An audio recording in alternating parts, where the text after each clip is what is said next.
Just going to continue reading in chapter 90, and this story continues. It says, "Then the two men said to Lot, 'Who else do you have here? A son-in-law and your sons and daughters and whomever you have in the city. Bring them out of the place.'" So here's the angels warning them. You've got to get out of here, for we're about to destroy this place, because their outcry has become so great before the Lord, and the Lord has sent us to destroy it.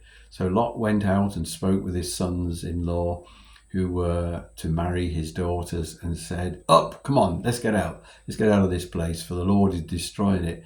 But he appeared to his sons-in-law to be joking. Now, this is no joking matter, but that's how he appeared.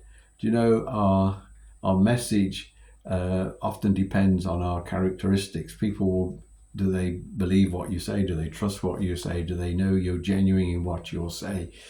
If you're living as Lot was living in Sodom, and he was part of them, he called them his brothers, and then all of a sudden he sort of switched, and now he's saying to these prospective sons-in-law, "Come on, judgment is coming, we've got to get out." And they just thought he was joking.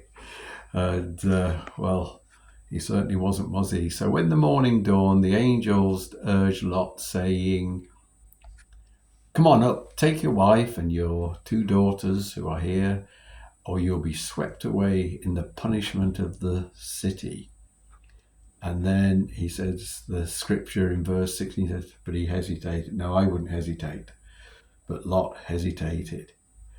And Lot never comes out this very well, does he? I'm not sure whether he should have even gone to start with. Lot, you will remember, is Abraham's older brother who had died, and Abraham hadn't got any children. Him and Sarah hadn't got any children. And he automatically took Lot, treated him like a son, more than a nephew, I would have thought, and took him with him. We don't hear that God said to Abraham, "You and Lot." He just says, "You." But anyway, Lot was there, and he seems to have brought nothing but trouble and strife in this. And so we read on, after Lot had hesitated, so the men grasped his hand, and the hand of his wife, and the hands of his two daughters, because the compassion of the Lord was upon him. Oh, in the midst of judgment, we are still finding the compassion of the Lord.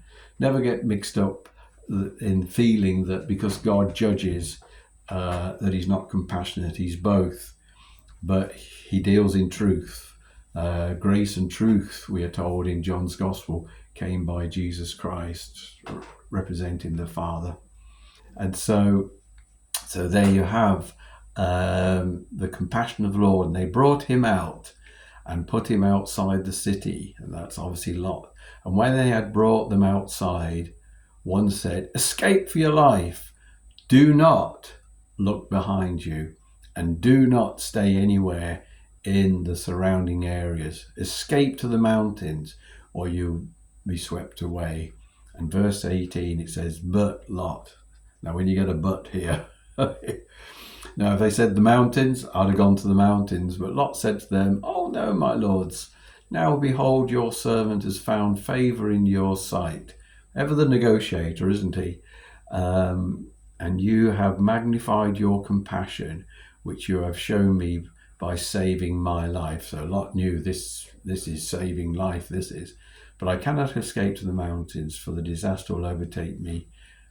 I will die." And we'll see what happens next.